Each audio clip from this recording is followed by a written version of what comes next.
Hashtag sorry, Marcus. From the central coast of New South Wales, Australia, it's the #1 podcast for the X-Men animated series. This is Generation X-Men with Bender and Brooksy. Yes, it is. Thanks, Steve. This is Generation X-Men. I'm Bender, and with me as always is Brooksy. Hey, hey. Like the name suggests, we are Generation X-Men, and you are too. If you're new to this, what we'll be doing is going through all 5 seasons of X-Men the animated series, one episode at a time, giving you our thoughts, X-Quiz, tally time, and most importantly, having a laugh as well. Now, no mutant is an island. Wowee, talk about your pieces of crap. Brooksy, can you give us a little bit of a background about how this turned out the way it did? Because I don't think anyone was on model at all. Lips were moving off faces, eyeballs were glowing away from faces. Nothing looked right here. Yeah, well, as I sort of mentioned at the end of the last episode, this is one of those episodes that got lost. So it went from season 3 to season 5. So it didn't actually get played live for 2 years. 2 years after when it was supposed to be seen. So you were saying earlier, it's like missing Jean has suddenly appeared. Yeah. And it's not explained how she got back. Or No, whatever. all this explanation in this episode never happened. So, and then, just 2 years later, they're like, oh, you remember how Jean died? And I was like, what? So this would be like Infinity War happens, Endgame doesn't happen, and then we're just at Spider-Man not far from home. Yes, that's exactly right. Good analogy? That's a brilliant analogy. I thought it was pretty good. So the background is this: Saban were just trying to save cash, so they just tried to make it cheaper, and apparently it came back looking so cheap. I want to see that episode that they sent back. I don't know. Want to see the worst one? I want to see the worst version of it. How could it be worse than this? Were they just stick figures? Are they not coloured in at all? I want to see that. Yeah, they went for a cheaper animation house in Korea. Oh. I mean, I think Korea has decent animation studios. It's just they just went to the bottom of the barrel, I guess. Yeah. And also, there was no previously. So, you're just watching some random episode and then you're back to this and you're like, what happened last time? It doesn't even tell you what happened 2 years ago. That's the thing. I think I remember watching this one and it happened so far after the Dark Phoenix. I thought, what's this doing here? I was thinking, did I miss the season and they're just replaying early episodes? I thought, I guess this is coming up later on or whatever. But it just totally threw me the first time I seen it on telly. All right, later on in the episode, we've got Marvel movie news talking about Super Bowl TV spots, not the halftime show, because that's enough to be said about that with Maroon 5 stinking up the joint. Get out of here. We're talking Black Panther and all the Oscar nominations it's got. It's a little late. Also, Dark Phoenix is in the shit again after a second round of negative test screenings. What's going on with that, Brooks? Are you nervous? Are you nervous for Dark Phoenix? A little bit. Bit? Yeah, well, I'll just wait until it comes out and then I'll tell you what's going to happen. Yeah, all this hoo-ha, it'd be silly to read into it now and sort of go into the cinemas expecting it to be crap, but can't help but worry a little bit about the future of it. But not looking good for Dark Phoenix according to the internet. Generation Mailbags in the house. We read your letters and a nice review. All right, we're going to break down the episode in a moment. Before we get into that, it's time for X-Quiz. Pop quiz, Hotshot. Pop quiz! Pop quiz, asshole. Time for a surprise quiz? Won't be a pop quiz on Wednesday. There's a pop quiz. Pop quiz. So how many X-Quiz did you get today? I have 3 X-Quiz. You got 3? I wager they're going to spill into yours. But I was lucky to get 3 because I was too busy laughing. Well, this was very X-Quiz rich, this episode. You think so? There were so many things that you could have picked up. I had to limit myself to 7. Oh, boy. I think I should have gone ahead and looked. I looked at it a little bit. I did a little bit of homework coming in. I just remember saying, okay, what's this episode we're going to watch? No Mutant is an Island. I thought it was the Asteroid M episode where Magneto takes him into space. I didn't know it was this episode. So, okay, here it is. Put it on. And I thought, oh, it's this. I'm going to stop watching this. But yeah, it's signs galore. But some of these signs like I'm in a dream world because there's letters that don't make sense. It's backwards. It's like, what's that? I don't know. But I got down 3, but I was too busy laughing at the episode. to really pay attention. So, seeing how you've got 7 and I've got 3, you get to go first. All right, I'll start off with a simple one. What colour is Cyclops' duffel bag? Oh, I wager it would be like some bland army green. It was green, correct. Yeah, he's not too flash. Alrighty, yeah, a green duffel bag. Alright, ready for my question. In the episode, there's a couple of special reports on the TV. What channel is hosting the special reports? Channel 9. That is correct. Still the one. Still the one. What was the name of the orphanage? Was it McNeil's orphanage? It was. McNeil's. I wanted to be, McNeil's. All right. During the finale, the news reporters show up from Channel 9 News, and you got the cameraman there. What colour is his TV camera that he uses? Is it orange? Ooh, I'll pay that. It's like a brownie, orangey sort of thing. I'll pay that. I did notice that. I noticed that because shouldn't it just be black? Yeah, wouldn't you? Or grey? Yeah, or grey. Why is it? I've never seen an orange TV No. on the scene reporter camera. Speaking of that cameraman, what's his name? Oh, I didn't. She says, insert name here. Get the camera. Is it Steve? No. Oh, It's Bill. Bill. I knew it'd be a single syllable bland sort of name.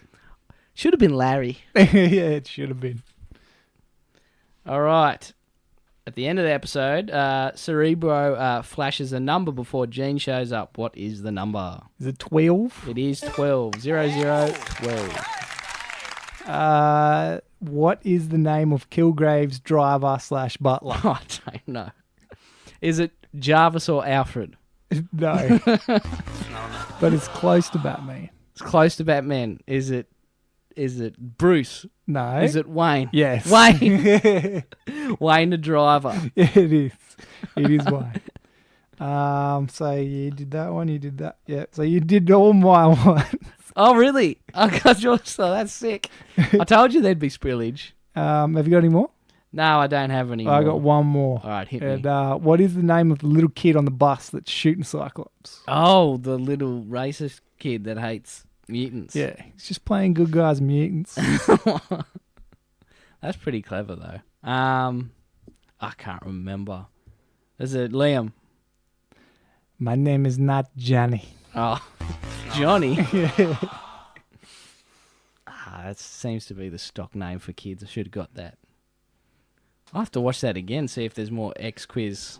And that was all your questions? Yes. Oh, mate, I should have used one of my sign questions. There was heaps of signs, but most of them were spelt wrong, so I didn't want to use them.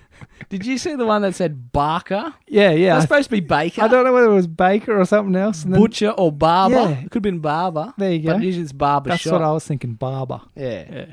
And then the next one was something It said Jim or it something said wrong? Jim, Stomy or something Yeah. like that. So what the hell is a Jim Stomy?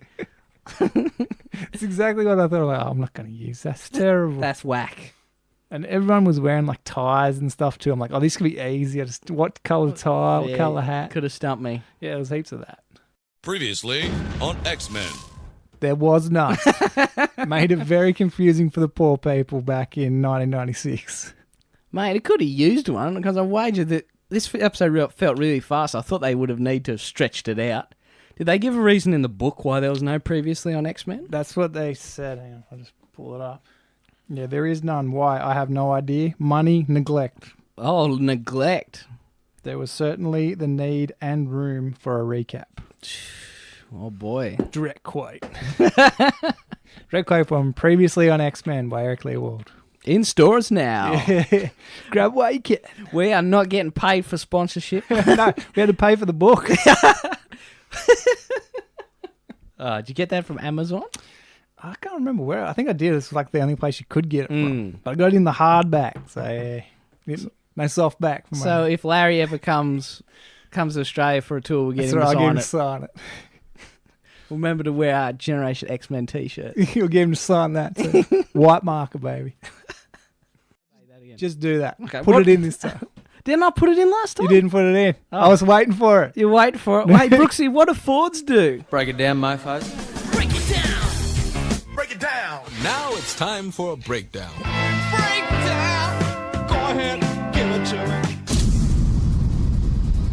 breakdown. So today we are doing episode number 34. Then it was played in season 5, episode 3. No Mutant is an Island. So this is actually, if we're going by our one, it'll be season 3, episode 8. Okay, so we're doing it in the correct order that Yes. everything was supposed to be seen. We're going through script order. Script order, This that's is what I number keep 34. Script order. The original air date for this one was September 21, 1996. But the last episode was September 9, 1994. So yeah, almost like more than exactly 2 years. Why didn't you just not scrap it?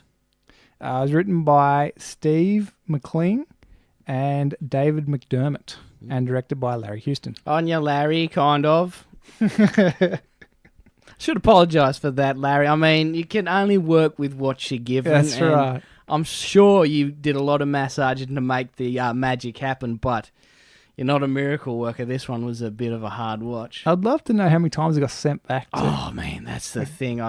If it did get sent back, how many times were you allowed or release the original version that you first rocked up? I need to see how bad that was. Yeah, did it just come through and like Beast is like red or something? They're like, what is this? Whoa. Maybe lips are all over the place and... Well, there was a lot of that, like lips move twice, but he says a full sentence and all that sort of stuff. I'm not really big on picking that sort of stuff, but yeah. Other things that we'll talk about during the episode. Mate, if you got the keen eye for the animation F-ups or whatever you want to call them, goofs, mate, this episode's wrought with them. And it just looks like there's a lot of reused angles, cutting back and forth to extend certain bits. Because I wager they only had like a 3-minute walk cycle and they had to cut into between something and show that walk cycle again. It's like, oh man, what's going on? But, we'll get into that shortly. So the episode starts with this very unusual overhead shot of the mansion, and there's so much green. Everything is like the same color green. The mansion looks really weird. You're like really high and twisted. You're like, I've never seen the mansion like this before. This does not look like my episode. Hashtag not my X-Men. So we come down and Beast is reading a book to the other X-Men and they're all gathered around him. It's like story time in the garden. Mm-hmm. They all got their legs crossed. And they're in full... outfits, like like beaten up mutants outfit, and they're all just hanging out listening to a story or a poem. This is Jean's funeral. And when its turbulent journey endeth, the river flows into the sea, at peace now, for all eternity. Poetry. So yeah, we'll cover a little bit more of that on Beast Quotes. Mm-hmm. But yeah. And then the professor's like, Jean loved poetry, didn't she, Scott? He just gets up and walks away. Well, I was struck by several things in this scene. One, that they're all wearing their uniforms when they go out and battle. And two, they're all drawn and coloured slightly different to how we last saw them.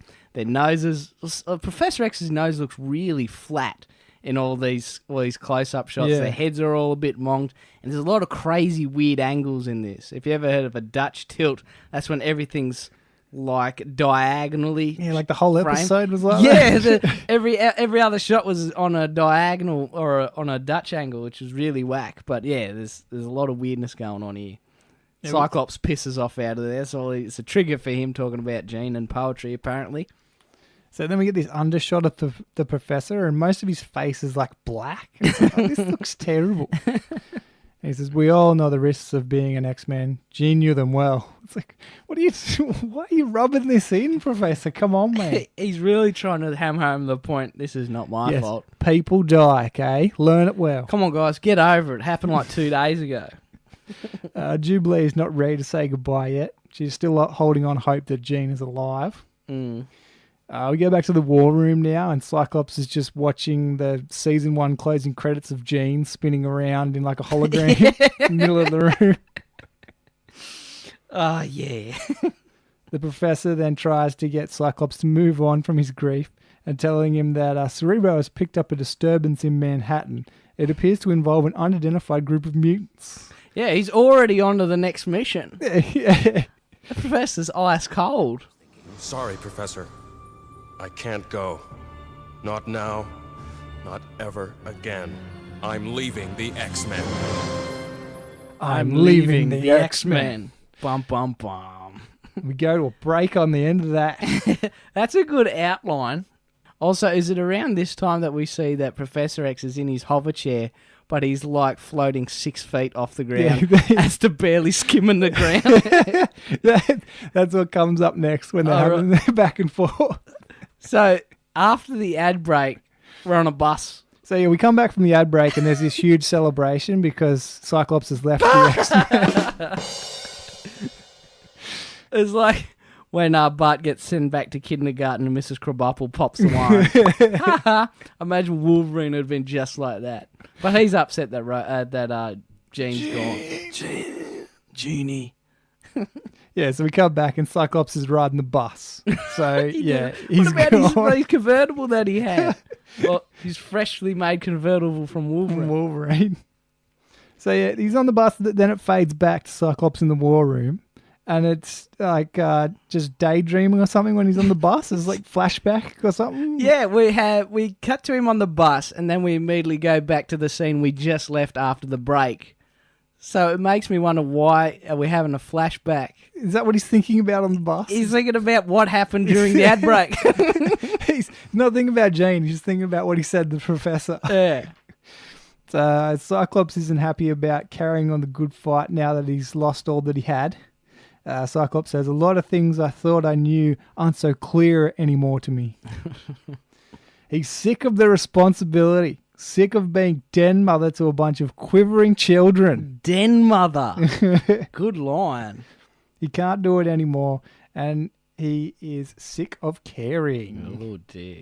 So he picks up his duffel bag, pulls out his uniform, throws it in front of the professor and walks out. I won't be needing this anymore. I am Spider-Man no more. When he pulls it out, it's a very light blue, and he throws it in front and it's black. It turns grey. It's like, what is this animation? How deep is the shadows in the war room? This is like when the professor is like 6 foot off the ground. He can barely see what's on the ground. I wager it was supposed to just be a low angle to show him looking powerful or whatever, just so we could see but the way that person drew it, just couldn't get it right. He's just too high. I think I would have just started drawing that. It's like, oh, we got supposed to put on the background. Don't worry, no one will notice. And they just drew the background in whatever. And it's like, why is he floating so high? Back on the bus, and this like red light sort of comes over Cyclops, and this is this little kid. He's like, "Damn, mutant!" And he starts shooting him with a toy gun, and he's just playing good guys and mutants. That's pretty good that it's hammered into society that the mutants are bad. Yeah, and his mother tells him not to call that nice young man a mutant. This is where we cut to a news reporter at the site of a local philanthropist and real estate developer, Zebediah Kilgrave's energy project. With a name like Kilgrave, you can't be anything else other than a villain. A super villain. He's not Dr. Kilgrave, orthodontist. No, he's Dr. Kilgrave, mutant hunter or whatever. Mutant enslaver. It also reports on his donation of $1 million to the city's homeless. Oh. This is where we do one of those cut through the TVs that we see a lot. So they've kept that in. They've kept a lot of Larry's trademark sort of things that he likes to do. All those sort of remain intact. It's just the execution that's a little bit lacking. So on the TV in the orphanage, we see Governor Barker is a long-term opponent of Kilgrave, and he's not happy. Oh, it's Governor Barker, is it? Is it? I think so. Oh, that makes sense for the sign then, but surely he wouldn't just have a building named Barker Building. No. It's the Baxter Building, but that's Fantastic Four. Carry on. Maybe it was no one that wrote this. No one named Barker. No little in-jokes. Cyclops shows up in front and has a flashback to his childhood. So he's in front of the orphanage now. Mm-hmm. Has a flashback to his childhood playing tag before he gets a headache, falls over and blasts a tricycle. Yeah, that's an awful triggered flashback that he has there, like a repressed memory. I was just reminded of Batman Forever when Bruce Wayne touches the red book or he sees roses drop. Does that happen every time Cyclops sees a tricycle? Yep. Or an orphanage? Oh, dear. So, yeah, we go back to the present, and a woman in the orphanage asks if she can help Cyclops. She comes out, she's like, "Are you okay? Do you want to come in?" Do you want a kid? Yeah, accept my apologies and have this baby. She's always hustling. Cyclops just says, "Oh, I used to live there." And she's like, "Is that you, Scott?" And he's like, "Sarah." So everyone's called Sarah. Like I said, Sarah is the go-to innocent name for the chick that can't do much. Sarah. I think now it's Rachel, because I hear Rachel happening in movies a fair bit. All right. But it was Sarah. So everybody's watching movies. Just keep an eye out or an ear out for characters named Sarah or Rachel. I'll bet you'll hear it every time you watch a new movie now. She invites Cyclops inside and explains that after her husband died, that she came back here to volunteer and now she runs the place. Ooh. Sarah asks, was he ever married? I did have some once, but then she had to fly into the sun. He says, no, there was someone, but now she's gone. I was like, yeah, that's better than telling her the real story about all these spacemen. She'd probably kick him right out of the orphanage because he's a nut. Well, we had to fight this guy who went inside a crystal, and then he turned into rocks, and then he blew up the rocks. And remember she did the flat road runner thing? Yeah, and then she got turned into the flat coyote. But then she came back, so it's all right. But now she's in the sun. She grabbed the star and flew into the sun. It's all good now. We get another random news report here, and Kilgrave is pledging 10 more scholarships to the underprivileged youth. So this gives Sarah the cue to say that she couldn't have kept the place open without him and his heaps of money that he's giving, and he's also adopted 4 special kids. By special, do you mean... Yes, mutants. Of course he's got to keep the orphanage open. See, that's his fresh supply of mutants. And no one questions it. Oh, this guy's so good, give me so much money, takes all the mutants off my hands. Love this guy. He's definitely not making an army with them. I'll tell you that right now. He's not doing anything bad with these kids at all. Great guy. He is not weaponizing these kids. This is where we get another flashback to Cyclops' childhood and him being returned to the orphanage because he was a mutant. Mm-hmm. So he gets adopted, blasts the VCR, and then they drop him back off at the mutant. That's what I didn't really explain, because the 2 parents are outside. They go inside. Cyclops is upset next to like a lounge and stuff that's been ruined. But that's back at the orphanage, so they return the kid with the ruined chairs. With the cat? We're taking your chairs and your dining table because this idiot ruined it. Take him back. It's still smouldering too. It must have been a short car ride. And they got it off the trailer and into the relax room. That's exactly what happened.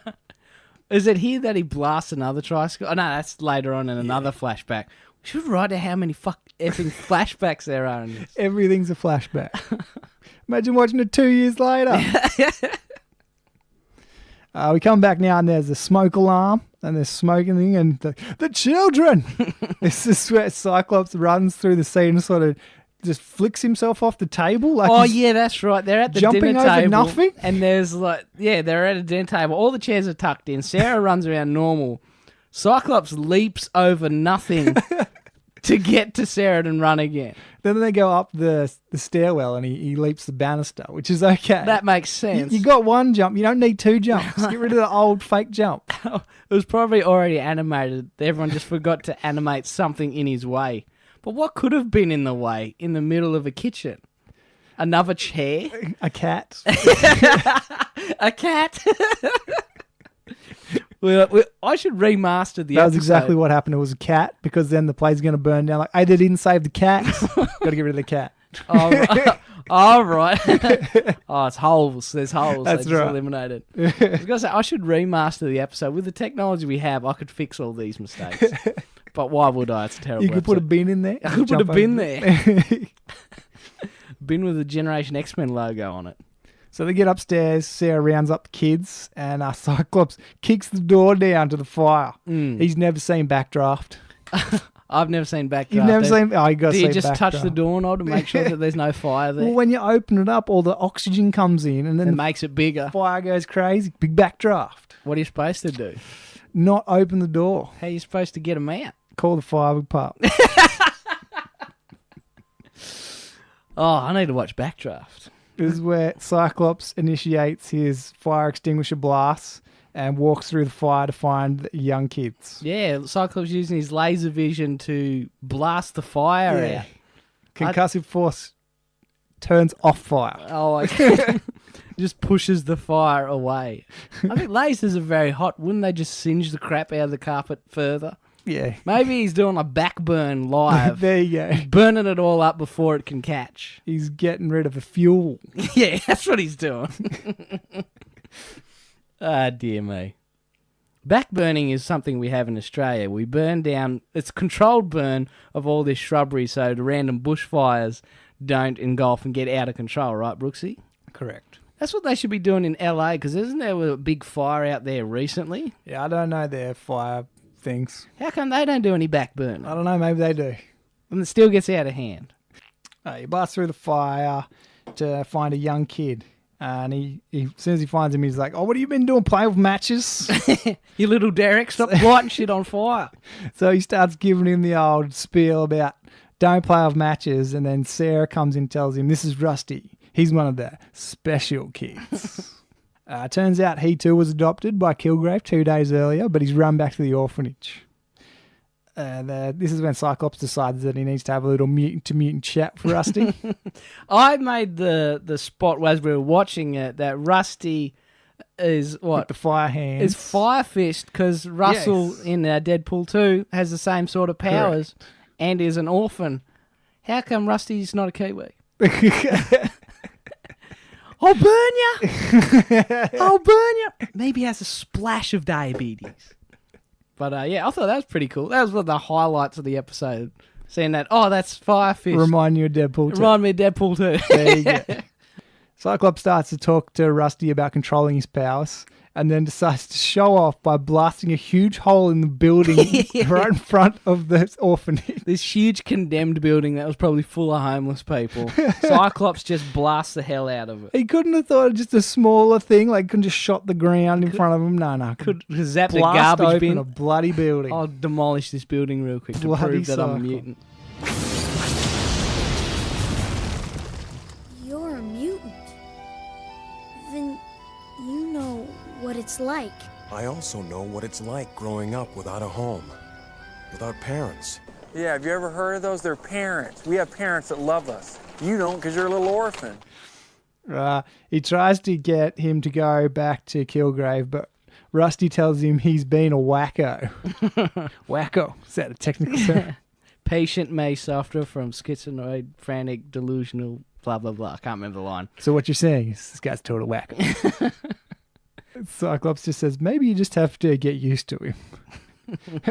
Rusty then just comes out with, but I heard him talking about how he's going to use this big new project to run the governor out of office. And he has a torture chamber in his basement. Wouldn't you lead with torture chamber, Russ? Come on, Russ. Oh, yeah, and he tortures me in the basement.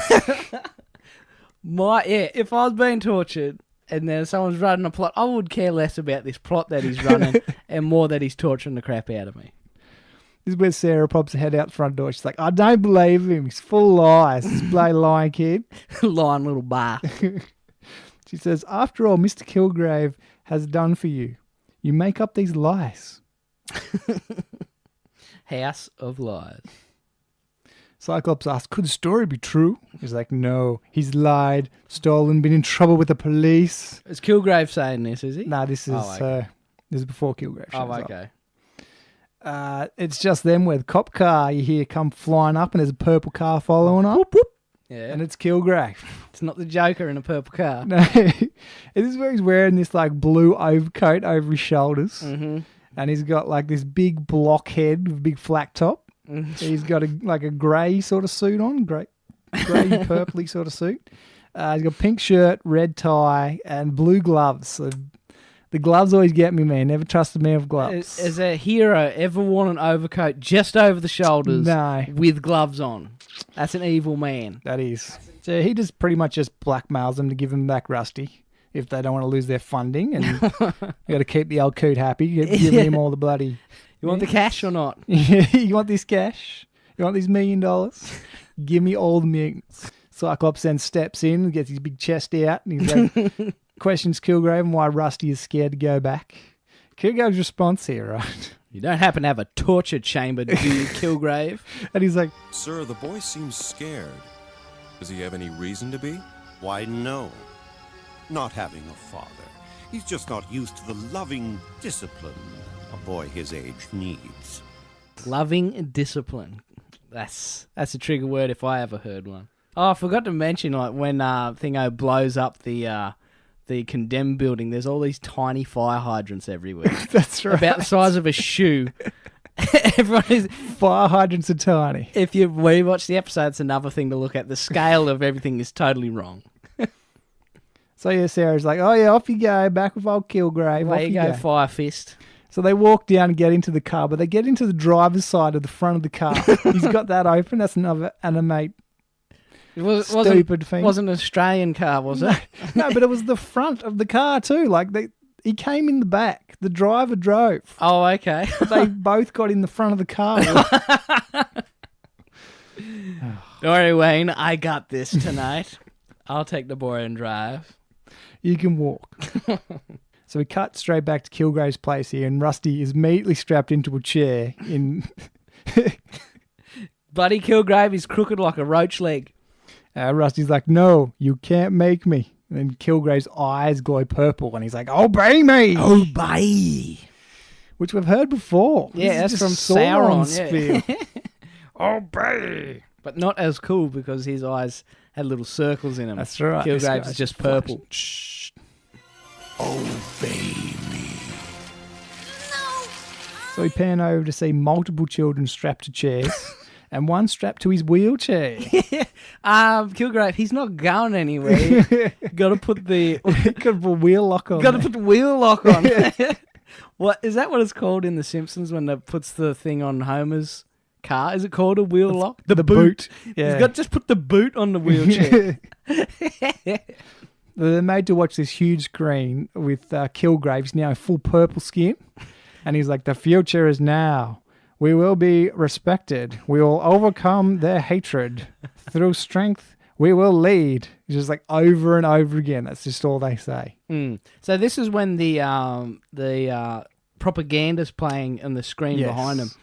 It looks like just a big TV screen. Yeah. But when Kilgrave's stepping in front of it, it looks like it's projected over him. So that was a little bit weird. Same as later when Cyclops ruins it. It's just a big TV. It's just a big TV. But there's still a big projector hanging from the roof as well. Yeah, he shoots it, blows up, and it's like glass in the screen. So that's a bit of a weird little thing that I could not ignore this time around. So I thought this is a good time to go over Zebediah Kilgrave. Yeah, let's do it. Or as we should call him, Purple Man. Purple Man is his actual comic villain name. What, they just run out of ideas that day, did they? This is a they great call him line. Kilgrave the Hypnotizer. He is a purple-skinned telepathic mutant terrorist. Of course he is. His powers have mind control via pheromones. Ooh, that's interesting. Kilgrave possesses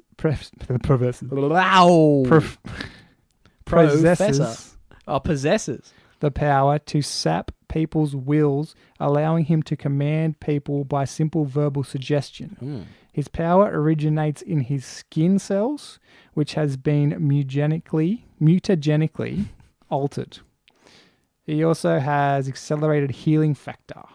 Kilgrave's body has also been mutated, so he is able to recover rapidly from trauma and to heal from several severe injuries. Wow, everyone seems to have the healing factor just worded differently, don't they? Tends to be a popular sort of one just to toss in over the top. Also, they get a healing factor as well.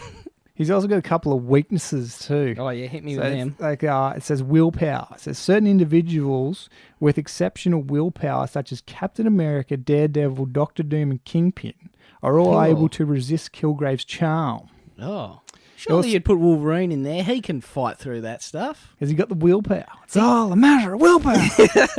We saw him beat the covered in scorpions lady while he was fighting for it. No. Covered in scorpions. You see, I think Wolverine's willpower, that needs to be bumped up. Give him the rap of willpower. Another one of his weaknesses is time and distance. It says the effects only last as long as he is in physical... Who wrote this? Oh, I did. Time and distance. The effects only last as long as he is physically present. When he departs, the level of chemicals is reduced within the victim at various rates, depending on their metabolisms. Oh, wow. Oh, that makes sense why Captain America, because Cap's got a fast metabolism. But yeah, in this Marvel Encyclopedia updated and expanded, there's this really funny more backstory for Purple Man, which I'll read out now because I thought it was particularly interesting. Born in Yugoslavia, Zebediah Kilgrave was a spy who was accidentally covered with an experimental nerve gas in liquid form. So basically someone just spilt some shit on him. I assume it was purple, and he got superpowers from it. This permanently dyed his hair and skin purple and gave him a power to compel others to obey his commands. As the Purple Man, he was repeatedly defeated by Daredevil, one of the few people able to resist his power. For a while, he made Jessica Jones his slave, so she was so traumatized she gave up being a superhero afterwards. He later tried to retire from crime, blah, blah, blah, blah. I won't read all that sort of stuff, but I thought it was interesting that he bounces between people he's messing with, and now he's in with the X-Men. So I thought that was a pretty cool little backstory that we found in here. Former spy, professional criminal, conqueror, Zebediah Kilgrave, the Purple Man. You know how when they all get their name in movies and stuff like that? Yeah.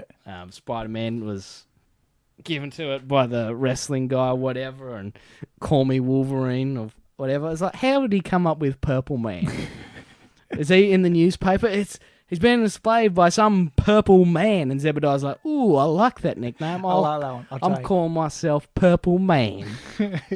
It's almost like that. He'd get a bigger laugh if he came out to his crew and said, call me Purple Man, than when Taserface said it to everybody. Taserface, oh, that sounds sort of tough. It's got a Z in there. But Purple Man, it's just the colour of your skin. That's just lazy writing, I think.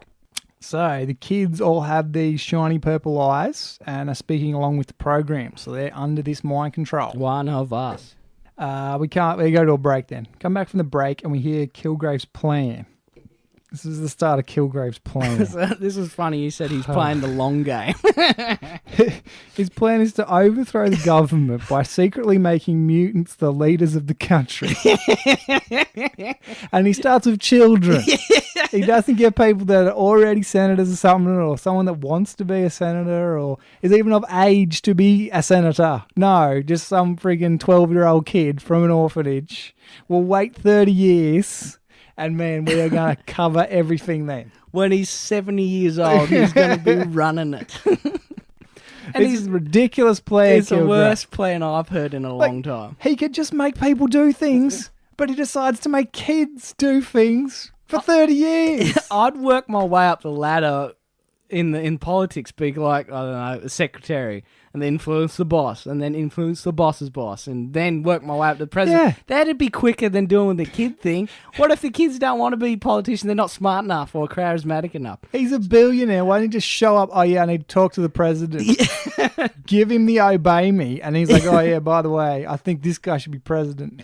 Well, he's a billionaire. Couldn't he just buy his presidency like the current president of America? He's got a terrible plan. Kilgrave, you got to come up with a better plan than that, brother. Oh, but first he's got a plan, because he's got another plan.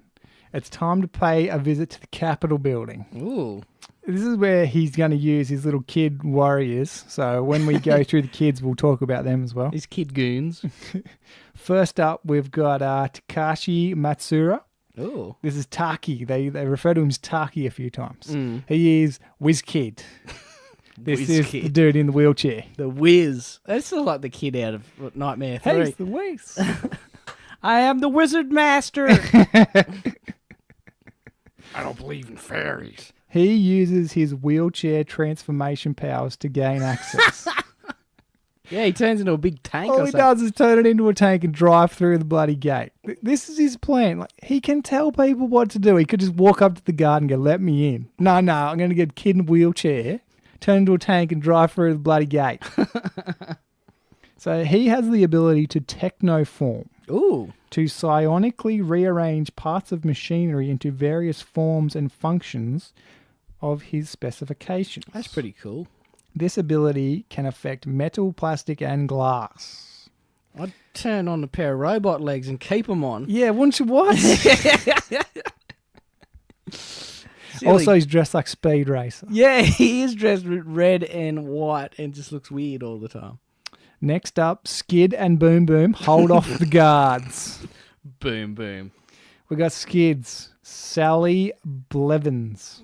She has a frictionless force field. Oh, dear. And she can't be grabbed, so like he cannot grab her when she's got the force field on. Throw some sand on her. And she can also like skate across the ground on the force field. All right. So that's what she does. Skids through a couple of them, bowls over a few of the guards. I skid well. And then we got Boom Boom, Tabitha Smith. She creates timed bombs from like marble sizes. She uses to like prank people, just flick them over in a little bang, to like beach ball size ones that do some serious damage. So yeah, she goes some tennis ball size ones, throws them up the bloody thing, boom. And they bounce up and take out all the guards. That was pretty cool. Boom, boom, and off they go. I'd like Boom Boom's power just to fuck with people. They'd be like having a whole bunch of throwdowns. So old Zebediah leaves Rusty out the front as his last sort of goon, so no one else will get in. Rusty, Russell Collins, Fire Fist. He's got pyrokinetics. He psionically generates and manipulates heat and flame. So he doesn't need the lighter, so he's better pyro. Better pyro, that's correct. They all do this so Kilgrave can get into the building. Again, like, why couldn't he just walk in? It's the middle of the night too, by the way. And inside, Kilgrave pays a visit to the governor. Again, couldn't he just meet the governor at any time? Yep. So when the governor's doing one of those handshake kissing babies things. He gives the governor the old eye business. Obey. And gets the Platte River Project, which was the sign that we saw earlier in the episode when Cyclops was on the bus. Yeah. It was another one of them signs where half the words weren't spelled correctly. I'm not going to go through it. A random assortment of letters. The next day, we're back at the orphanage. Cyclops has been screaming James' name all night. Sarah comes up to him. Who's Jean? He's right. She's screaming it all night. How could she hear? They're in bunk beds or something. She's right underneath him. Boom, boom, boom. Shut up. She did say to him, how was the couch? And he's like, oh, it's lumpy. Oh, okay. What was she doing? Standing in front of the couch all night, just watching him sleep? Maybe she wanted to watch TV and just sat over him or something. That's why it was lumpy. She was laying on top of him. Oh, Cyclops. Always after the girls. So, yeah, he still doesn't want to talk about Jean. So he's like, oh, I think I better go. She's in the sun. So as he's getting up to leave, the Channel 9 special report comes on. Mm-hmm. And the kids aren't happy because they're watching some random friggin' white thing. I don't know whether it was a rabbit in That was going to be one of my trivia questions, but I didn't know if it was a rabbit or a bear. Again, or same Barney. question. I was like, nah, I'll let this one go through the keeper. Exactly. That's what I thought too. He was wearing green pants. Just remember that case Ben brings that up. Yeah. If he asks you what it is, you're fucked. So the TV report is that the governor has resigned after health problems. Mm-hmm. So give him the eye business so he can retire for health problems? Like, what? What is this terrible plan, Kilgrave? That was the plan. Not a great plan. Cyclops is sure now that Rusty must have been right. So he wants to head over to Kilgrave's. Gotta find this torture chamber. Check this out. Maybe there really is a torture chamber. So as we get there, inside we see Kilgrave. He's putting on the makeup. And this is just straight back to Batman for me. Daddy's going to make some art, darling. Well, we should explain that Kilgrave he's got the skin colour, but whenever he turns on his powers, I think it just either burns off all the makeup and he just becomes fully purple. So the way he blends into the crowd, he goes in the mirror and he gets his little foundation apply and starts putting on the skin-coloured makeup. Jack, where are you going? Daddy's going to make some art, darling. I just immediately thought of Joker, and I'm sure you're on the same page. It's exactly where my mind was. Where was that reference? Why wasn't Kilgrave voiced by the Jack Nicholson guy out of Night of the Sentinels Part 1? If we're going to go Joker, go completely. Let's go all in. Let's go full Joker. Full Joker. So Cyclops is out the front now. There's this random scene of him just bashing on the door. He's not knocking. He's just full on belting this door. Don't they have a buzzer? There's this random under angle of him just. Oh man, Cyclops. It just adds to the goofiness. So this is when old mate, what was his name? Bloody Skids. Rusty. Wayne. Wayne. Oh. Wayne answers the door. He's like, "It's okay, mate. Let him in." So he lets Cyclops inside, and all the kids are there. They're all on mind control. Speed Racer's playing the piano. The other two are playing some sort of board game, which is all white. They didn't, they could have just put cross hatches on there. Yeah, they're playing chess. They're playing racist chess. White always wins. So then he's like, say hello to Mr. Summers. Hello, Mr. Summers. Blast him now. Blast him now. Right in the back. That's how you like it, Cyclops. Bang. More dog shots. Dog shots. In the back. So yeah, Rusty comes out. Oh, you want some cookies? He's like, you all right? He's like, yes, I'm fine. Want some cookies? Yes, I am fine. Blast him now. And he's like, oh, I guess everyone's fine here. And then old bloody whiz kid comes out, nails Cyclops in the back of the shins. Yeah, he sort of generates what looks just to be like a TV tray onto his wheelchair and just rams into Cyclops the back of his knees. I think Kilgrave clicks on him. He's like, you know what Get to him. do. Ram his shins. That'll fuck him. And then he goes, dump him out the back. yeah. Oh, he's knocked out, that's right. And he gets Wayne the Goon to dump him out the back in quotations. And they just cut to the pool. He's just floating face down in the pool. Because you and I are thinking, what do you mean? What's so hazardous out the back? Going to dump him out the back? What's he going to do? He's just going to walk back in? No, he dumps him out the back in the pool. So why would you do? Is this what he does to everyone? I'm going to kill this guy. I can bury him in my pool. It would have been funny if there was like 1,000 bodies floating in the pool. Or like a bunch of people just hanging around the pool that just come to in the pool. Throw them in the water, they just wake up. Oh man, now I'm stuck in this pool area for the rest of my life. Maybe Kilgrave thinks there's sharks in the pool. It's freaking sharks with freaking laser beams on their heads. I mean, why couldn't you just hypnotise him? There could have been ill-tempered mutated sea bass in there. Dump him out back.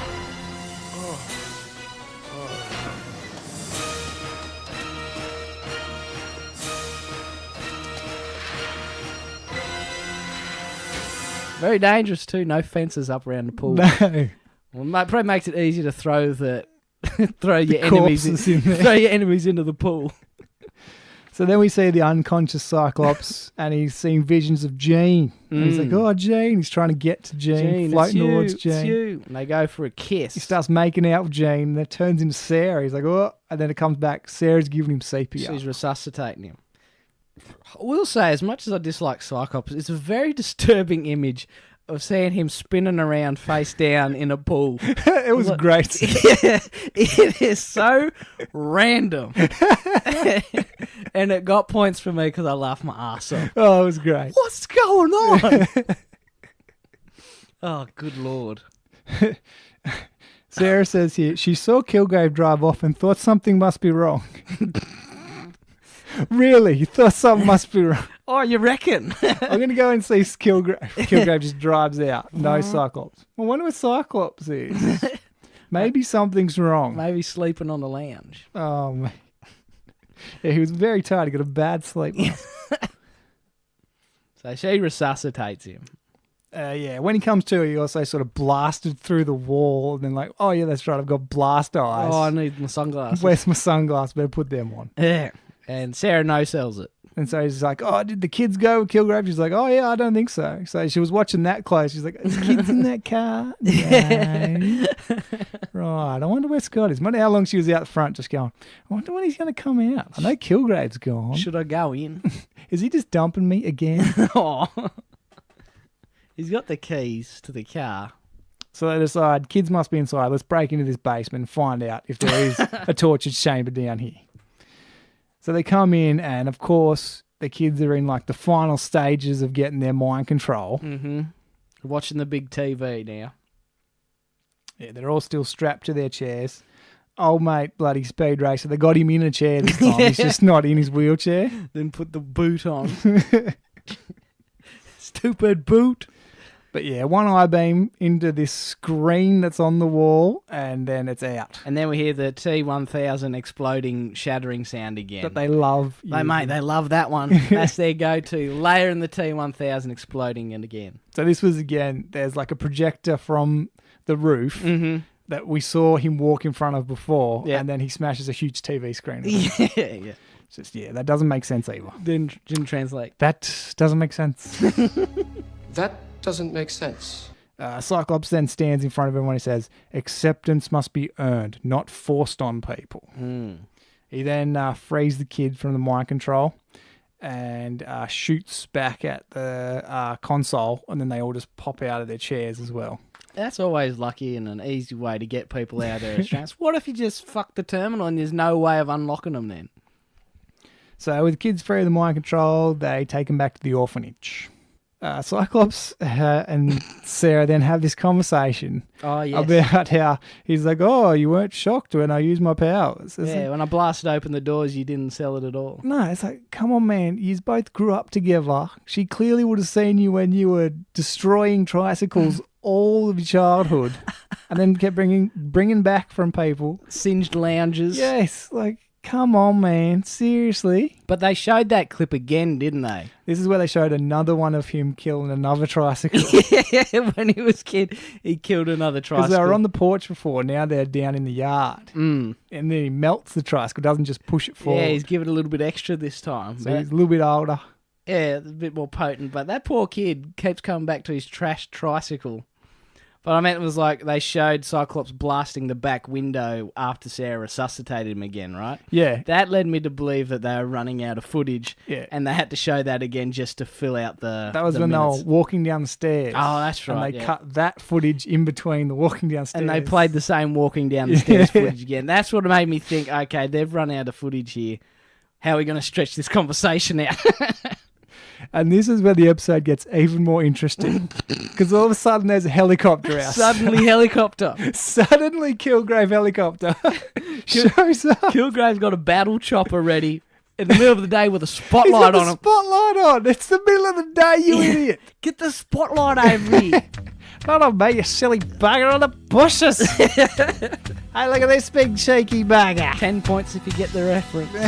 Wait, he's got a gun. Shit. Good one, Skippy. So yeah, battle chopper. Give me back my weapon, kids. Where are my kids? And then he's not happy, so he gets the laser gun out. It's like a ball with a laser gun. He just grabs the ball. The side-mounted laser gun for the side shooter. He couldn't use the chopper's weapons that it's got. No. He's like, give me back my kids. No, okay, fine. I'm going to fire upon you with this gun. Bang, bang, bang. I reckon Kilgrave should have had that bumper sticker that Ned Flanders had when he adopted Bart and Lisa Simpson. I love your kids. He should have had something like that tattooed onto his chopper or whatever. And this is when the news van shows up. That's right. And they're catching everything on film. On their brown camera. Orange camera. Cyclops then runs away from the orphanage and he tries to get a blast off at the big helicopter. The chopper, yeah. But Kilgrave sort of mind controls him, and then he can't shoot his lasers. Yes, he's within range of his powers. And he's like, on your knees. On your knees! Yours is the only hatred I feel, Kilgrave. As long as I'm alive, you'll never get these children! It's too late! He's using his willpower. But it's too late, and all the kids come out, and then old Rusty is ordered to burn the place down. You've got to burn it down. You know what you got to do? You got to burn the place down. He tells me to burn things. So this is when Cyclops uses that willpower. He manages to get one shot off at the helicopter. Yeah.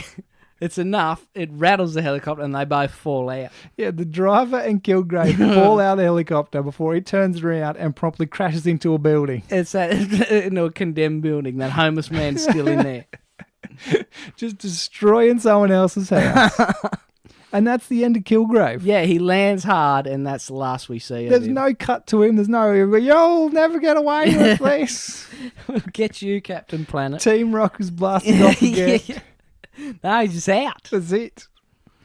But So, I think the news report did zoom in on him and find out was Kilgrave shooting his ball lasers That's right, at an orphanage. at an orphanage. Game over, Kilgrave. Oh. Sarah then realizes that old mate Taki is still inside in his wheelchair. And she runs into the flames to save him. She's like, oh no, old mate in the wheelchair. Gotta run in. I'll get him. And Cyclops trips out. That's here. right. He starts getting the flashback. He's like, oh man, I'm losing so many chicks to fiery deaths. Oh, Jesus. And he looks like he's sweating profusely. Yeah. I thought it should have been tears or something. No, but it was sweat, man. He's just sweating. Not again. Not again. Not again, he says. He charges in. He runs in, he throws Sarah out, and then uses those extinguisher eye beams again to blast through the flames before returning with old mate Taki in the wheelchair. And then I'm thinking, dude in the wheelchair, can't he just like morph into a helicopter himself and fly himself out there? Like, why is he stuck? Impotent. Like, Does he have the boot on? oh, come on, man. Can't Was he he get himself asleep? out? Oh, no, yeah. Also, another question. Did you see any ramps at that orphanage? No, I did not. I remember there was a lot of stairs. A lot of stairs. I didn't see any ramps. He must just exist on the ground floor. Safely outside, the news crews captured the whole thing, and they rushed to get it onto the air. Let's get it on the air. The orphanage is burned to the ground. Cyclops asks Sarah, oh, what will you do? And she says, rebuild. What else can I do? Drop all the orphans off to the X-Men mansion. That's what I was thinking. I'm like, do you reckon that like Cyclops is like, oh, so the orphanage is burned down, hey? What do you want to do? Hey? He's trying to get her to come with him. He's like, I'll just drop these orphans. I know where to take them, and we can run away together. He should have done that. I reckon that's what he was aiming for, but she's like, nah, I got to rebuild. I got to look after these kids. Damn it. And then she turns back on him and she's like, so do you want to stay with me at this place? You want to help rebuild? He's like, nah, not really. I'm out. I've done that a few times before. She tells him that there is a place for him here. On the lumpy couch. Oh, yeah, I'll be right back. Cyclops is responsive, part of me does, Sarah, but helping you and the children made me realize that there is another place where I belong, where I'm also needed. Mm. And then we cut back to the mansion. So this is more of a traditional mansion shot. We're back on the ground. Yes. The mansion does look a bit weird, but it's a bit more normal. Inside, the whole team's in the war room, and then a shadowy Cyclops figure appears. Yeah, looking really ominous in the doorway there. And to That's me, you, Sugar Bumps? to me, there was no comments from anyone. There was no snarky Wolverine comment. Your back's sake. Look what the cat dragged. Yeah. None of that. Normally, I'm the one who runs away. Here's the quitter. Yeah. And there's just like two words said, Professor Scott, and he just says, Professor. And then the alarm starts going off on the panel. Mm. And it's Cerebro's auto scan. And it's found something. And then it pops up this photo of Jean, number 12. It's found 12. And she's alive. And her ponytail's billowing in the wind. And we pan past all of the X-Men again, and Beast throws a fascinating in. He snuck it in. Before we cut back to Jean and fade to black. And that's the end of that chapter. Genie. And that's the end of that chapter. Ah, dear me. So, what'd you think of this one? Look, if it wasn't so hilarious, it would be one of my lowest rated episodes. Because if this episode felt like it was ADD, it was just moving so fast. Scenes were on, then they were off. Then we're flashing back, then we're flashing forward, and this and that and this and that. It was a bit of a cluster. It was just a bit. It was all over the shop, and the animation was really whack, and it's just really just not a hard one to watch. I think if you're on board with it and on board with the cheesiness, it's okay, and the silliness, it's funny.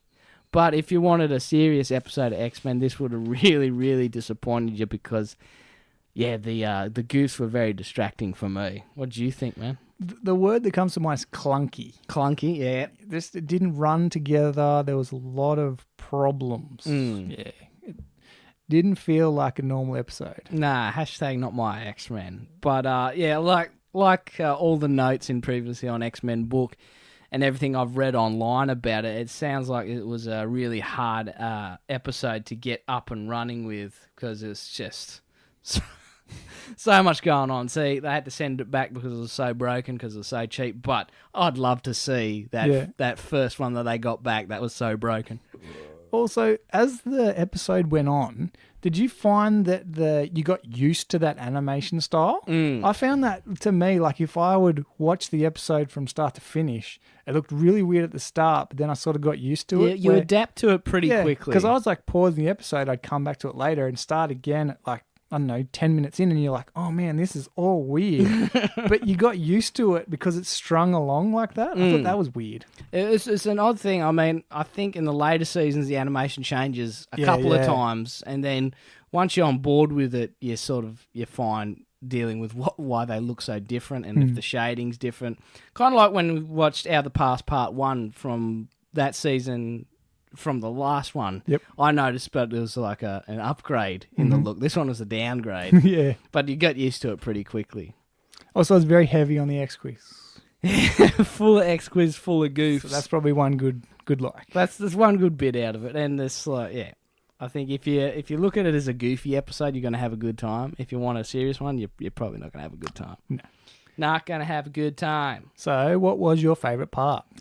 Oh, boy. Well, because of the reference I made and the one that you made, it's got to be when Kilgrave's putting the makeup on. It just immediately reminded me of Batman. I thought,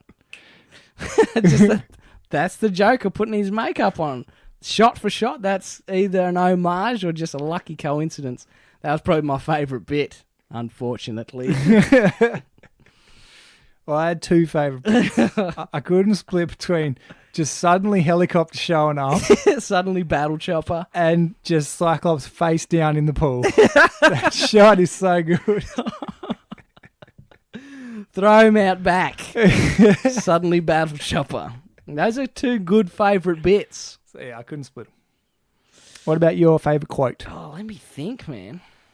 Daddy's going to make some art, darling. Oh, no, that wasn't there. I think because it stood out so clearly in my mind when I was remembering it as I was watching, when Cyclops says, "I'm leaving the X-Men." That was the one that really stuck out in my mind. Don't know if it's my favourite quote. Don't know if I have a favourite quote, but that's the one that really sticks in my head about what this episode is. So I'll go with that one as my most memorable quote. What about you, Brooks? Again, I got two. Got two. Couldn't split between Cyclops having a conniption because he's losing another woman into fire. Oh, he's like, oh, not again. No, it's all happening again. That, or when he said about how he was sick of being den mother to a bunch of slackers.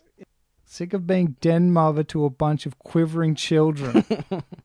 That's some pretty harsh language to say about the teammates. Which Cyclops doesn't usually get to say. No, he does not. I didn't find Cyclops as despicable in this one. There's too much else going on which distracted me from Cyclops being a weirdo. Hashtag sorry, Marcus. Like we did that apology at the start of the episode for you, matey, but I don't feel we ripped into him too much about this one because he's just trying to survive rather than be greedy or about Jean or whatever. Okay, so how do you rate it? It's not one I'll rewatch because it's so wacky. There's not a lot in this. There's no sort of badass moments, no good fight scenes, and the funny stuff is all accidental. Yep. So for me, I think I'll give this one, 3 out of 10. A 3 out of 10? I think I'll give it a 3 out of 10 just for the novelty of it. It's not good enough. This is not up to scratch. You only given 1 3 before, and that was Mojo Vision. Oh, yeah. Well, I don't know which one I despise. I think Mojo Vision's more annoying, but this one is just It's not up to the quality. Mojo, it still felt like an X-Men episode. Yep. Everyone still looked, talked, act, and walked the same. There's no glaring goofs like Professor X hovering 6 feet above the ground, or mouths moving off faces and glowing eyes moving off faces. But yeah, this is a pretty low rating for me. So 3 out of 10. I give it a 4.5. 4.5. That's a fair one. IMDb. This will be interesting. Gave it a 6.8. Oh, come on, guys. Stop being so nice. Some of these episodes aren't... That's not a 6. You can get on there and change this, Ben. Oh, I could. Yeah, I could just set us up for 2 more IMDb profiles and we'll put all of our ratings in. Well, we could do that. See how much we affect the IMDb rating. Is there anything you'd change to try and make this better? Redo the whole thing. It's just like... I don't see there's much to be salvaged from this, even if the story's not that great. No. Cyclops doesn't really accomplish much other than saving he didn't save the orphanage, got burnt down. He saved the kids. That's right. And what we learned is he didn't really grow that much. He teaches them a little bit. He sort of takes on the role of Professor X guiding these kids. But the good thing to do would be take them back to the X Mansion and have them learn there with the School for Gifted Youngsters. Leave them at an orphanage. So leave them at a burnt down orphanage surrounded by tiny hydrants and dilapidated buildings everywhere. And no more money because Kilgrave's not going to give him no more money because of the dirty money that he's stolen. He's not donating to him anymore. So, mate, I'd be fine just using the Men in Black neuralizer and just wiping this episode out completely. All right, time for tally time. We should have tallied all the flashbacks in this because that would have been a perler. Yeah, that was about all there really was. I wager there was about 5 or 6 in there. Yeah, you can rewatch it and tally that. Oh, yeah, I'll get right on it. So, yeah, we got Beast quotes. Mm-hmm. So, Beast quote in here that we said at the start, and when its turbulent journey endeth, the river flows into the sea at peace now for all eternity. So apparently this episode's writer swears he composed this verse himself. Really? Yes. Ooh. Did we Google it to verify this? Well, this is what it says. So yeah, when you Google it, all that comes up is just this episode. Oh, that's interesting. So yeah, I could say that it's one of Beast's original poems. There you go. That's pretty neat. And it sounds poetic and nice. It could be passed as the real stuff. Too bad the rest of the writing of the episode guy wasn't that good. He spent all of his time on that. He spent all that time making that poem that we only saw the end of. So for the rest of Tally Time, it's pretty quiet. Beast snuck that fascinating in at the end. Mm-hmm. So now Beast is up to 8 fascinatings, which is exactly the same as the Bubs. Ooh, so he's caught up already. Beast says fascinating as much as Wolverine says Bub in the first 3 seasons. Oh, man. He's getting them Who would have thought that? Who'd have thunk it? I mean, as a kid, I thought, Wolverine says Bub all the time. So did I. Never shuts up about the Bubs. I thought that until last year when I started bloody recording how many times he says it. Claw draws. No claw draws. Still at 33, so still at 136. No Jean faints because she's apparently dead, or now she's not. So we call it that. Is that the biggest Jean faint? That's the longest Jean faint we've had. She's out. She's been out. All right, it's Generation Mailbag time. What do you got for us, Brooksy? I've got a few things. We're going to start off with another review. Oh, another review. Excellent. This one's title is A Couple of Aussies Banging On About X-Men. I'm going to have to put that back in the outro now. And it's by M.A. Frisbee. M.A. Frisbee, that's our boy Marcus. That is. Hashtag thank you, Marcus. He says, I love the podcast. After I found it, it quickly became one of my favourites. Excellent. Bender and Brooksy have a very natural rhythm and back and forth for a podcast duo, and it makes the listening experience all the more entertaining.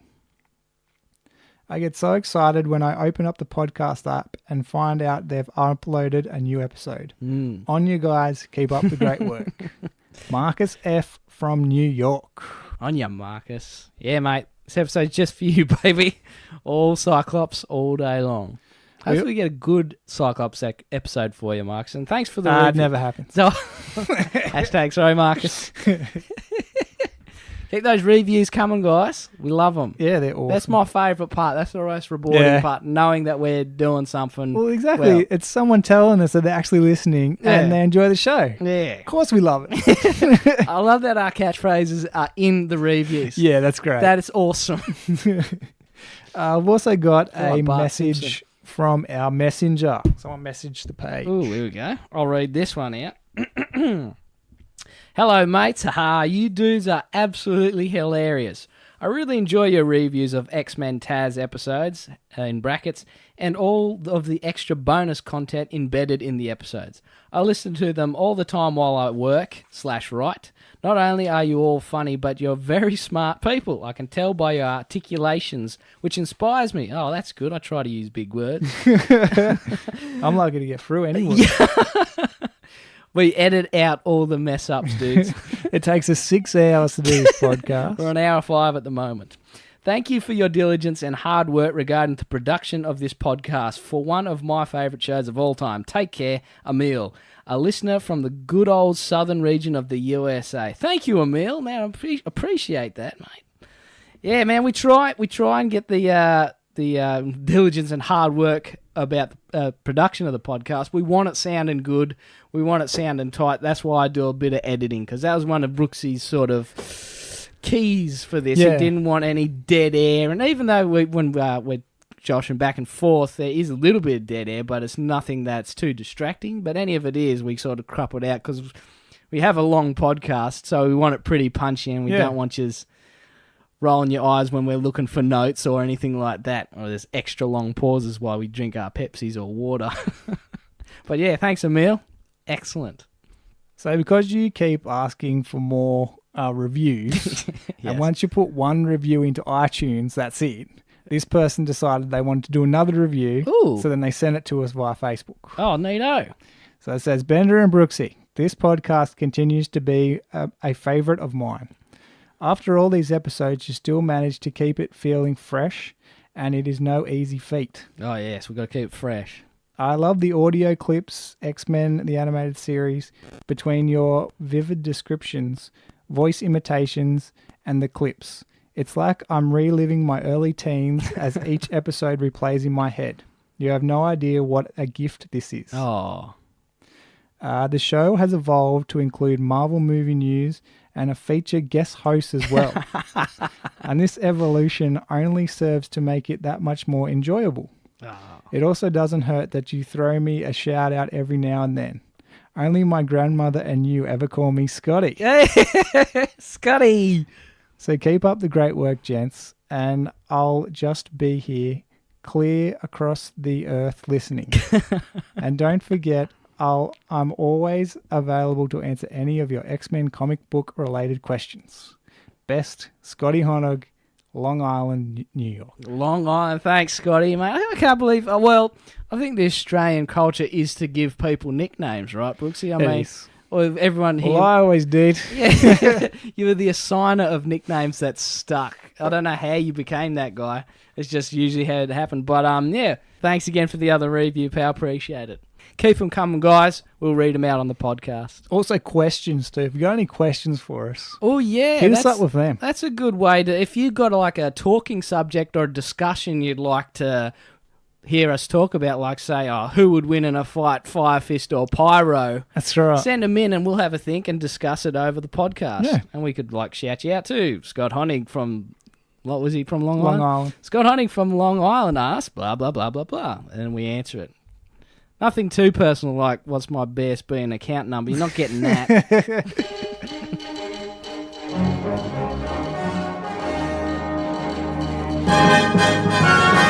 All right, it's time for some Marvel movie news, and we do have some Marvel movie news. Super Bowl has come and gone. Yes. Some team has won. Lawley's Pats have won again. Lawley's Pats have won again. Was it the lowest? Cheated their way through the boringest Super Bowl ever. The lowest scoring Super Bowl ever and the worst halftime show so far. And then they gave the MVP to a drug cheat. But that's the boring stuff, Brooksy. The important stuff, the fun stuff, is that we got both a Avengers Endgame, extra footage, and we got a little bit of Captain Marvel as well. Is that right? That's it. So let's talk about Avengers Endgame footage that dropped first, because that's the one that I've most recently saw. Yep. It's more or less like they're just walking through, and you don't get to see too much new, No, right? not at all. Yeah, there was just like cuts to everyone we've already seen before, pretty much, doing something else very shortly. You got Black Widow shooting at those targets. Without training. I remember Rocket walking into what looked like a pub or something on the beach. And and there's like, I noticed in the schools, they've got all like the brochures up. What happened after when half the population disappeared? Do you see all those sort of things? Yeah. This is probably a couple months later, and the world is dealing with the snap, as it were. And so that's a really interesting way of looking at it, because I didn't think that's where the story was going to go. I thought snap was going to happen, and they're just going to regather and try and figure out how to undo the snap. But this is months later, so that's pretty interesting.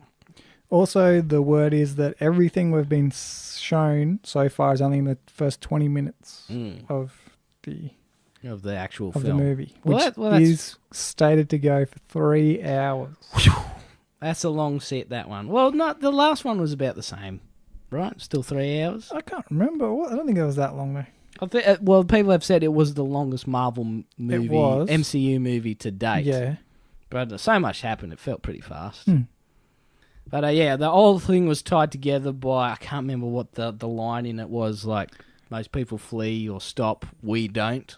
I think Iron Man's saying that. So it's all pretty, we're gonna get this done. And you said, what'd you say, there was like screenings of people had seen like tests? I did hear today there was test screenings that are going over 3 hours and no one's leaving for a bathroom break. So there's a lot of pee in these in these empty popcorn and drink containers. Yeah, very good signs. Well, that is very good. Very good. And the Captain Marvel got a 45 second Super Bowl TV spot. Nothing much new here. No, it felt like a lot of stuff I've already seen before. A lot of reused footage. It's just... This is a TV spot where they've already had 2 trailers for that movie. So we have seen a lot more than just Endgame, where we had that really short trailer and that was it. So... And this we get... Higher, further, faster, baby, or I feel the need for speed. So maybe this could be like an homage. There'll be homages to Top Gun in that. Might make it interesting, but... I'd put them in. You'd put them in? Yeah, I'd put them in. Well, mate, they missed out on the Batman with Batman references Michael Keaton. They're not into that.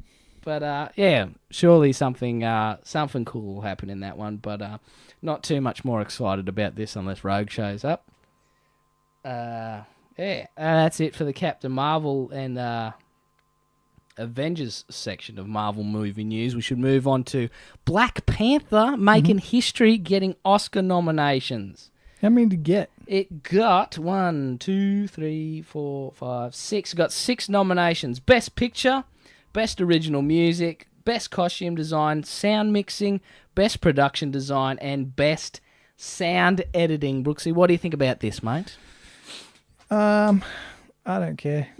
Honestly, I couldn't tell you how many people were in those categories last year for any movie. So, I don't think... I think it's important that they get the Oscar nominations because it was such a successful superhero movie. I think it is the highest grossing superhero movie in the domestic gross of America. Right. $700 million in just America. And that's a phenomenal effort for like a standalone superhero movie. So it would make sense that they get the Oscar nod, and I think it would be considered a snub if it didn't. But that being said, what did Suicide Squad win an Oscar for? It got an Oscar for best makeup. So it's not Black Panther's not doesn't have that one. Can't knock it off the perch there, but I think this has a chance of winning at least best sound mixing, because that's what these big action movies that get nominated, in the Oscars for. They usually do get best sound mixing because there's a lot of stuff to do. Spaceships crashing, claws coming out, giant rhinos, blah blah blah blah blah. The movies that win Best Picture aren't big on their sound. They're not big on and they're not big on sound. You know what I mean? The King's Speech wouldn't have been a lot of sound mixing in that one. But best production design could be, best original music could be, costume design. I think it's in with a shot for that one because there were so many different tribes in in Black Panther in Wakanda. So there's different tribes there. There's a whole bunch of cool outfits and everything. Sound mixing, sound editing, production design. I think they're in for shot. I don't think they'll get Best Picture. No. Up against what's it called? Bohemian Rhapsody. Everyone's saying that was the bomb. I haven't seen that. No, never have I. No real interest in that. A lot that. of talk on Singer as well with that. Yeah, Bryan Singer. Yeah, well.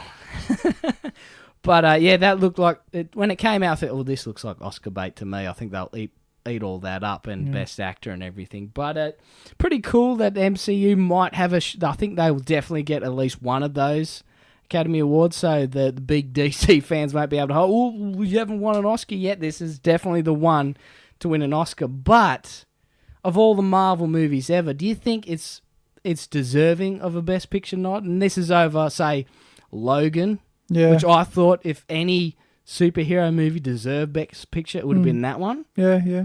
But I thought if this gets the Best Picture, it's more or less saying this is the best superhero movie, and I don't think it is.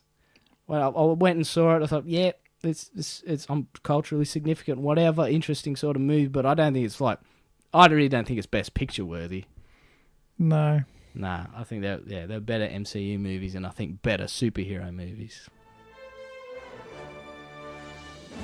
Alright, we briefly talked about Avengers Endgame getting great test screening results. Dark Phoenix is in the news again for all the wrong reasons. Yeah. A third test screening is reportedly bombed. People openly laughing out loud at a scene that is supposed to be serious. Brooksy, are we in trouble here with the Dark Phoenix? Is it going to be Last Stand all over again? Yeah, I don't know. I think just the media want it to be. I think they want it to fail. Yeah, they just wanted to say, these are terrible. We need to get these into the MCU as quickly as we can. I really think that's what it is. I think it's like, Marvel films outside the MCU can't survive. We've got to get them in as soon as we can. Well, the PG ones anyway. And some of the negative comments that are coming out, this is going to be towards the lower echelon of Marvel films like Fantastic Four, the new one, like the Fan Four Stick. You know what I'm saying? They're talking that for it. And I thought, oh man, I don't want to see X-Men go out on a low like that. I mean, there was also talk that other movie, the New Mutants, was going to be just onto a streaming service straight away. They've been the theatrical release for New Mutants, so which is... We'll see if that happens or not. That's pretty crushing, but I'll just read through a little bit of this article for the Dark Phoenix. It goes, things aren't looking so bright for Dark Phoenix. The sequel to 2016's X-Men Apocalypse is finally nearing its June 7 launch after stumbling through multiple delays and an in-depth round of reshoots. Sadly, Dark Phoenix's unlucky streak isn't over just because its production woes are. The most recent Dark Phoenix-related news spills to even more trouble, serving as to what could be a fatal blow for the flick. Saying that they've talked to 6 people who all went to 3 different test screenings, and all of them have told me that the screenings were bad. Schuler shared on Twitter. And goes on to say, based on what I've heard, this movie could be Fan Four Stick bad. And it's just Dark Phoenix has been delayed, heavily influenced by reshoots in response to test screenings, which I don't know, could just be a negative backlash because it's not as MCU. Good. It's not MCU. It's like I think they're just comparing everything unfairly to Infinity War, which was what everybody wanted, and anything that's Marvel that's outside of that could be considered not as good. I think because everyone's just interested in the Infinity War and Endgame at the moment. So only time will tell. And what was it, June 7 they said was going to be released? We're going to find out if Dark Phoenix sinks or swims. Hopefully it's at least a little bit better than X-Men 3. But I'm sure it will be. I'm sure it will be. But hopefully we can send off James McAvoy, Michael Fassbender, who I thought were very good, Charles Xavier and Magnetos, with a bit of a film that they can be happy with. But yeah, come on, Dark Phoenix, strive, mate. All right, let's take it home. Find our podcast on iTunes, Podcast Addict, Pocket Casters, Stitcher and YouTube. Subscribe, rate us and give us a review. Pretty please, with sugar on top. Take 5 minutes and give us an iTunes review. We want stars and feedback, people. So if you got something to say, we'll read it down the show. Questions, welcome as well. Yeah, get them questions in. Get some talking points in, people. Like and share our page on Facebook. Follow us on Twitter and Instagram at GenXmenPod for Meme Monday, Marvel movie news, and all things X-Men. Or you can body slide into our Facebook DMs or contact us by email, generationxmenpodcast@gmail.com. So what's up for us next time, Brooks? Next episode is number 35. We're back to Season 3, Episode 10, Obsession. We're back to Season 3. Everything's going to look normal again, Brooks. And I remember this episode. This is a good one. I really enjoyed Obsession. All right, that's it from us here at Generation X-Men. Wherever you are in the world, thanks for listening, and we hope you had a decent shot of X-Men nostalgia. Next week, we've got Obsession with breakdown, tally time, claw draw, mutant merch, and maybe Marvel movie news as well. Like the Terminator, we'll be back, and we look forward to your company then. Thanks again for hosting, Brooksy. No worries, Bender. Take it easy, mate. Hasta la vista. See ya.